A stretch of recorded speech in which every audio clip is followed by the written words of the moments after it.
And Jim, of course, tried to get me into bed first night there, and I said, nah, beat it, geek.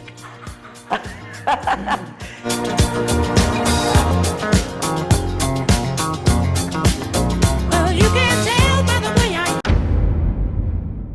I'm Jan Maitland. I'm Jamie Maitland's mom and the momager of the Office Fitness Studio here in Fort Lauderdale. How long have you been here? It will be 5 years in January. So you've been here since the very beginning? Since the inception, absolutely. From ripping up the floors to cleaning the toilets. So you do it all? Pretty much.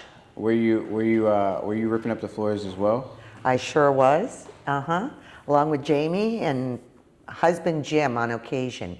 He would just show up for the photo shoot, I think. He told me he helped through the whole process. Yeah, that's a big fat lie. We'll get into all that later, but we'll start from the top here. You are Jamie's mom. Yes. Okay. Some people know that, some people don't.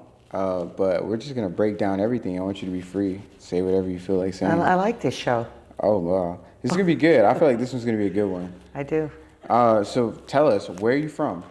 I am from Windsor, Ontario, Canada, which is actually south of Detroit City, which a lot of people would know. The Great Lakes go south. So yeah, Windsor, Ontario, Canada, a small town of about 300,000 people. And you were born there? I was born and raised there, yes I was. I lived there for a whole 21 years. Do you miss it? Absolutely not. Is the weather, it's by Detroit and it's by the lake, so I'm guessing it's really cold up there right now. Well, it's cold in the winter. I mean, everyone assumes, I don't know, people in the United States don't know as much about Canada as people in Canada know about the United States. So people assume in the United States that it's constantly cold in Canada, 12 months out of the year, and everybody speaks French. And that is not the case. So they do have seasons. And right now, it's probably in the 40s, high 40s, low 30s. Oh, that's cold for Florida. So, Florida people. well, yes, but you know, it's not cold to Canadadians, eh, hoser? So, but are your folks still up there? Yes, they Both- still live both there. parents? Yes, I have, my mom and dad are still there, and a bunch of brothers and a sister are there.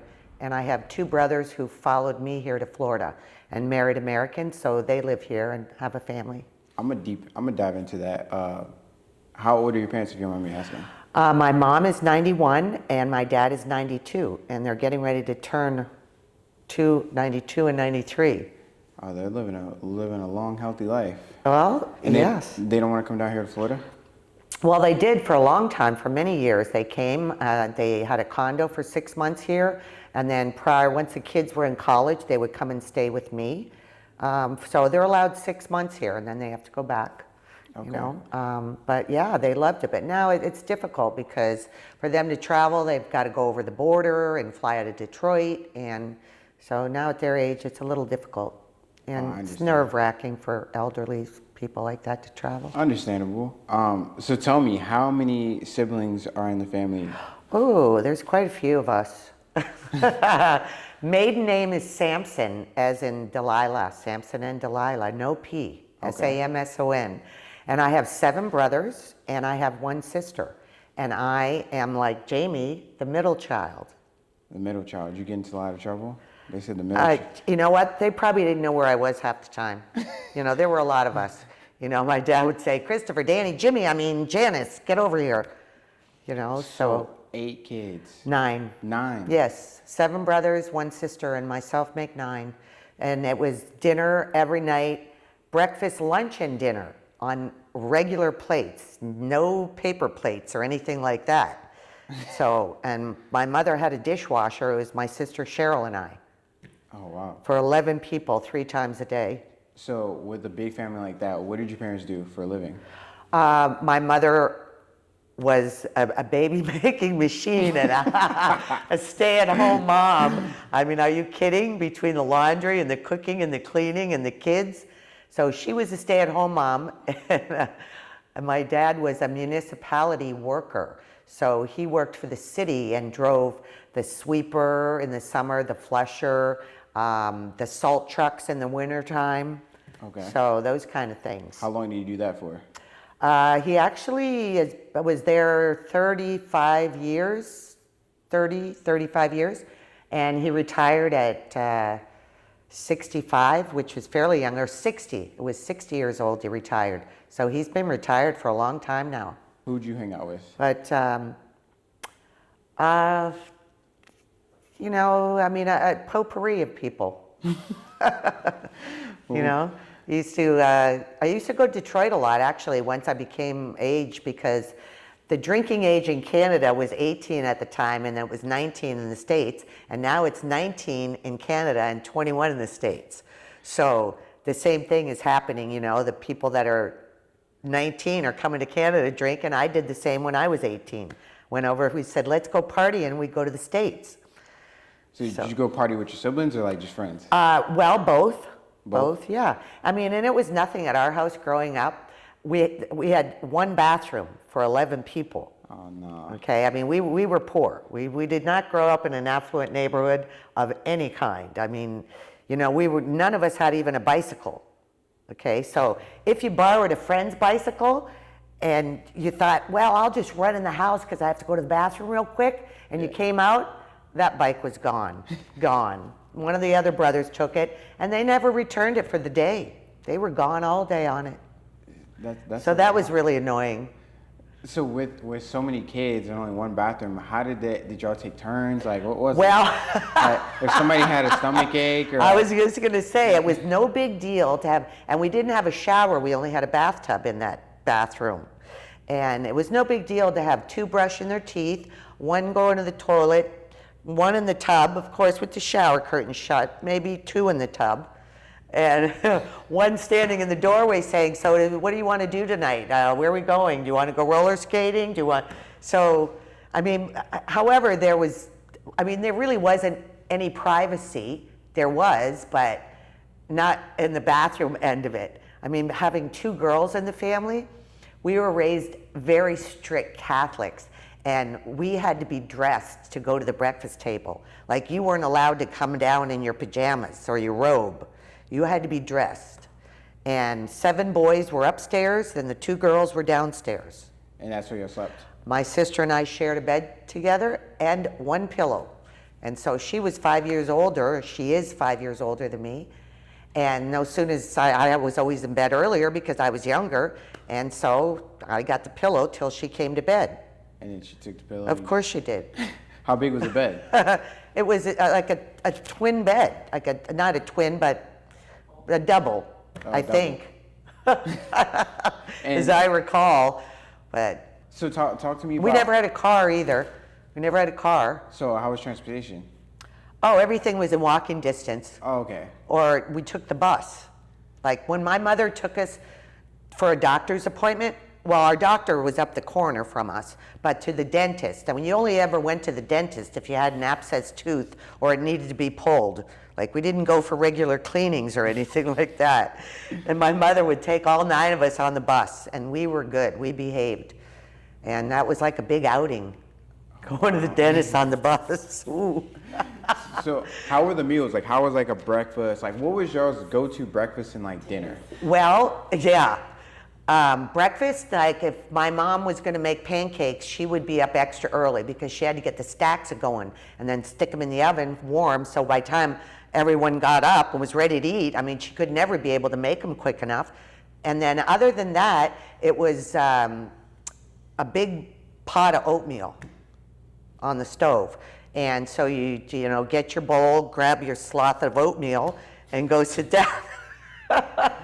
And if you got up late, the oatmeal was dry and you were all done. So time for school, you get nothing now.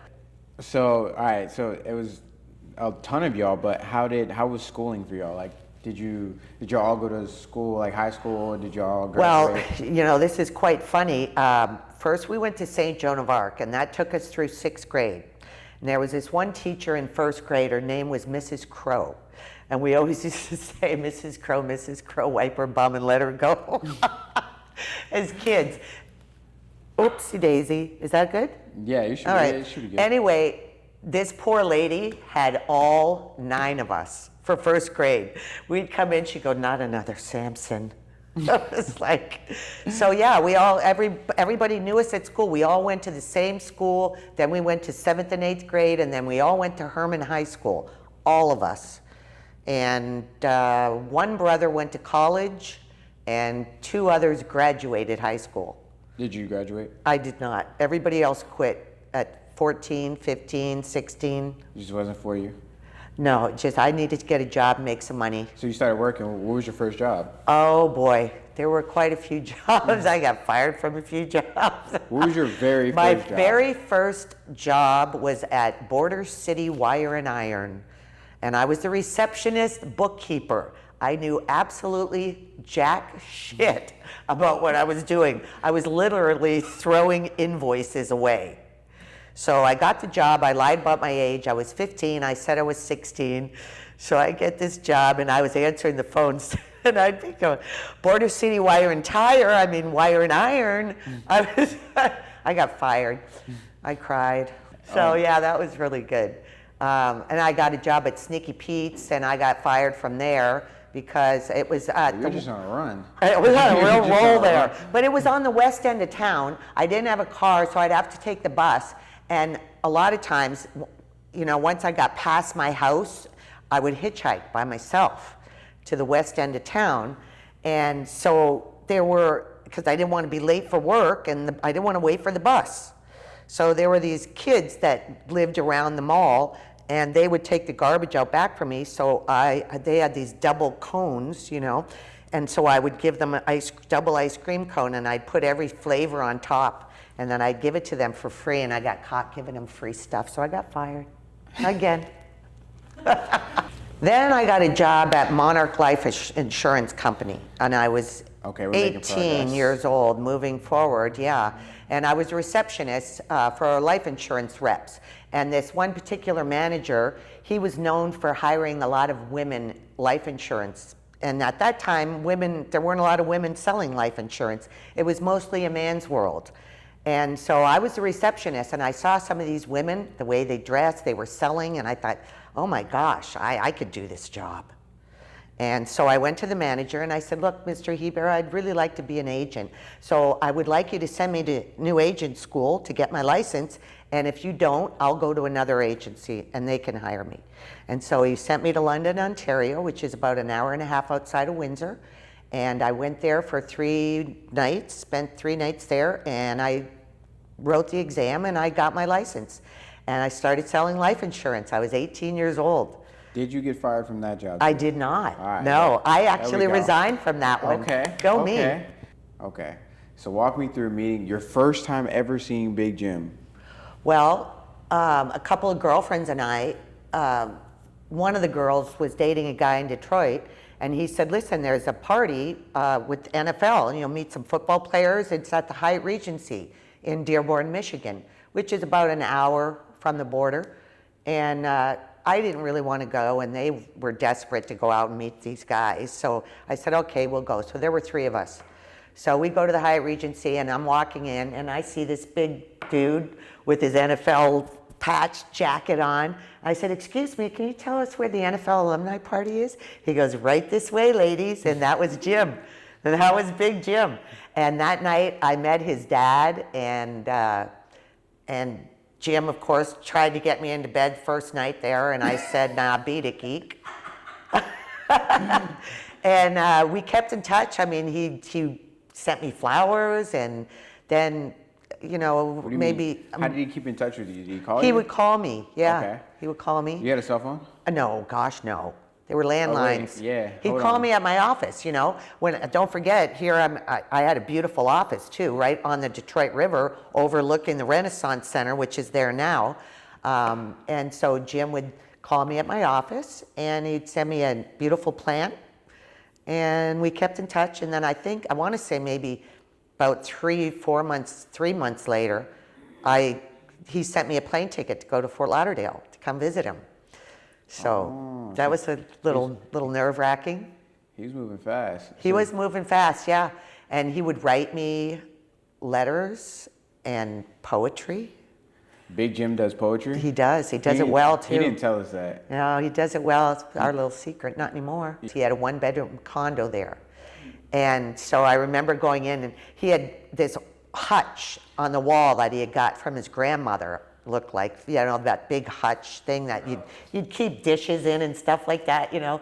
Anyway, he had a couple drawers, so he opens one of the drawers. I'll never forget. He goes, well, you can put some of your things in these. I cleaned out these 2 drawers, and it was just kind of uncomfortable, kind of. So anyway, I move in, and I got a job at Rosebud's waitressing. And are you still 18 or? I am 20. You're 20. Yes, I'm 20 now.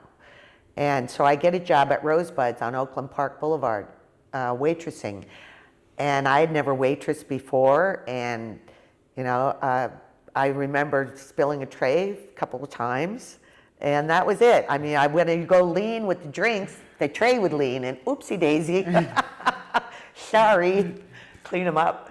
But anyway, I worked there for 6 months. I remember one night coming in, and we wore short shorts, you know, with this kind of tight top outfit, and Jim had come in one night, and I didn't know he was there, and he came up behind me and he grabbed me by the butt, and I turned around like this. He goes, good, that was good, Jan, good response. I thought, you bugger, you. But anyway, I was there 6 months, and then I started working at the NFL alumni for Jim's dad, because he was head of the alumni. They had the building on Oakland Park Boulevard, and I was a receptionist. Okay. And I got fired. No lie. What'd you do this time? What'd you do this time? So I go in, and Mr. Maitland, I always called him Mr. Maitland, even once Jim and I were married, always called him Mr. and Mrs. Maitland. And so he calls me in his office, and he's got this really quite intimidating, massive office with a big desk. And I go in there and sit, and he goes, you know, Jan, I just don't think that job's working out for you up there. I really hated the job, so I guess it was obvious. And he said, so I'm just going to have to let you go of that job. I go, oh, Mr. Maitland, thank you so much, because I hated that job. I don't think he was expecting that. I didn't cry after that one, though. Hey, so tell me more about you. I mean, I know we're going straight from the kids, but what would you say what's your greatest gift? The gift of gab. You gotta break down, because I've never heard of that one. Yeah, you know, I mean, I'm just, the gift would be just outgoing and loving people and getting along with people everywhere. Yeah, I mean, when I was with you, I've seen you get along with almost any and everybody. Yeah, I'm very easy to get along with. Hence, that's probably why I've been with Jim for 41 years. Yeah, he's a tough guy. Yeah, you know, not for me. Yeah, he busts my chops every chance he gets. He's good at that. So when we go out, like I've seen you interact with everybody. Me and you caught a drink together when we're out. What's like your go-to drink? My go-to drink would be a Pinot Noir, preferably a Russian River Valley one. Yeah, I don't know what that is. Like I always tell people, I've got the Russian River Valley going on here. I try to work at it, but you know, it's difficult. So how much do you think you drink during the week? Mind your business. This is a personal question. These are not my questions. These are your daughters. Probably too much. Too much? Yeah, but you know, what's too much? To who? Do you also smoke? I do. I like it. Yeah. She's straightforward, but she won't tell us how much she's I drink and smoke, and you know, I do always have a nice cigarette case, because my mother said if you're going to smoke, do it properly. No, I'm kidding. You never said that. So, for the people who don't know, Jan told me don't play cards at the casino. She said play slots. So, yes. You're at the slot machine with these lucky boots. Yep. Do you ever get compliments or pictures? Of course. Yeah. I like Yeah. them. They match your belt too. All the time. Well, that's important. So oh my goodness. So, all right, we've been in the office for what was it, 3 years now? 5 years. It'll be 5 years. The office has been open for 5 years? 5 years, February 23rd. Yeah. Be 5 years. It goes by fast. Nah, that's crazy. Yeah. I didn't know. It feels like it was like just a couple years ago. Time flies, man. How's working with your daughter? Oh, Jamie's a dream. You know, I mean, Jamie can be very stubborn, but Dude, other you than telling that, me? we both kind of stay in our lanes. Sometimes, you know, we get in each other's lane, and then we get back in our own. But yeah, I mean, there are times when that's part of her personality. Do you take her to the casino with you, or is that Yeah, a solo actually, thing? out of all the kids, Jamie's the one that I would take to the casino with me. Her and I have gone several times, and Jamie's a lucky one too. Yeah, because you told me I'm not allowed to go to the casino with you. No, I normally don't like any tag-alongs. I'm a lone soldier at the casino. Would you take Jamie? But on she a occasion, lucky Jamie and I'll charm? go, yes, she is. She's another. Yeah. Do you feel like you get really lucky at the casino? I do. But you only play slots, though. Only. No cards. No. No nothing. just- No. No, Dice? I don't want any thinking games. You just pull the lever. I just want slots for dummies. I want to drink my cocktail and push the button and wait for the jackpot, And is this which comes my way quite often. is this a tradition? Is this like every once a month or like every now and then? Or when it's you feel whenever like I it. Okay. feel it. I just feel like, oh, okay, I got a couple hours, I'm going to go to the casino, or I've got a lot of money, I'm going to go to the casino. Or they're giving away some good shit, I'm going to the casino. Because, I'm on their roster, and I always get, a Publix gift card, an Amazon card, pots and pans, a set of Ginsu knives, or, I mean, I've got a couple of gifts in the backseat of my car right now. Are you gonna re-gift them? Possibly. For Christmas? Yes, I sure will. Jamie has a bunch of ideas. She's got a wealth of ideas going on in that little head of How hers. do you control that? Because I can't. I've You tried. can't control that. I've tried. I've told It's like you Jamie- can't control this. I tell her, I told her, I said, Jamie, I don't think that's the greatest idea. And she's like, nah, I'm gonna do it. I feel it. I feel it in my spirit. I'm like, That's what I'm talking and about. I've known her for maybe 6 years. So I don't know what it's like you knowing her entire life. Yeah, I mean, she's a special one. She is, for sure. I mean, all my kids are special. They all have their ways and their personalities. And but I'm very proud of all of them, and they're lovely people. And that's even better. They're not only beautiful, physically beautiful, they're spiritually and internally beautiful people. So that is what I would credit the most with. I love that. I love you know? that. If I take you back 10 years, so I take you back 2013, December to today, did you envision any of this? Like Jamie doing a gym, protein, vitamins? Oh gosh, no. That's why, I mean, she's done a phenomenal job. She just That's why sold I out- said, with all those ideas going on in that little head of hers, whenever I get a phone call, I'm like, okay, what am I in for now? She's just got if anyone back in the day in your audience have watched the Ed Sullivan Show, the guy with all the plates spinning in the air, that's Jamie. Last week she just sold out a nightclub for a spin event. Yeah, that was fantastic. But yeah, she's got I just hope I can keep up with her. That's all. Where do you see yourself in 5 years with her? What do you think? What do you think's next? Retired on a beach. Oh, you're gonna retire. Where do I see me? Yeah, I where do you don't know. see yourself? I mean, Jamie's got big deals. I see her just, continuing to grow in the supplement industry and health and wellness. Yeah, becoming a big deal. She already is. She's on her way. She's climbing that ladder. And you're gonna tag along, or you said you're gonna retire? I'll tag along for sure. I'm Just riding those coattails.